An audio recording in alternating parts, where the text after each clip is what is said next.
ওয়ামাল হায়াতুদ দুনিয়া ইল্লা মাতাউল গুরুর। এবং এই দুনিয়ার সমাপ্তিটার কথা ভাই চিন্তা করা। আয়েশা রাদিয়াল্লাহু আনহা বলতেছেন যে নবী সাল্লাল্লাহু আলাইহি ওয়াসাল্লামের শেষ সময়ে তার সামনে পানির একটা পাত্র রাখা হয়েছে। রাসূলুল্লাহ সাল্লাল্লাহু আলাইহি ওয়াসাল্লাম সেই পানি দিয়ে বারবার মুখ মুছতেছেন এবং বলছেন লা ইলাহা ইল্লাল্লাহ, নিশ্চয়ই মৃত্যুর মধ্যে কষ্ট আছে। সালাফুস সালিহিনের অনেকে মৃত্যু যন্ত্রণা সম্পর্কে বলছেন যে মুমিনের জন্য সবচেয়ে কষ্টকর জিনিস হলো মৃত্যু যন্ত্রণা। শাহাদাত যদি না আসে, শাহাদাতের যন্ত্রণা নাই, কিন্তু শাহাদাত ছাড়া যত মৃত্যু আছে দুনিয়াতে এর চেয়ে আর কোনো কষ্ট মুমিনের জন্য নাই। এবং সেই কষ্ট কিরকম?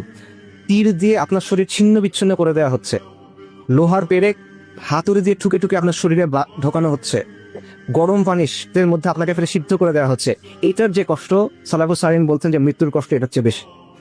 ওনারা বলতেছেন কোনো মানুষকে যদি মরার পর জীবিত করা যাইতো এবং বলানো যাইতো যে মৃত্যুটার কষ্ট কেমন, তোমরা পাগল হয়ে যাইতা, তোমাদের নাওয়া খাওয়া ভুলে যাইতা, তোমরা ভোগবিলাস ভুলে যাইতা, তোমরা উন্মাদের মতো হয়ে যাইতা।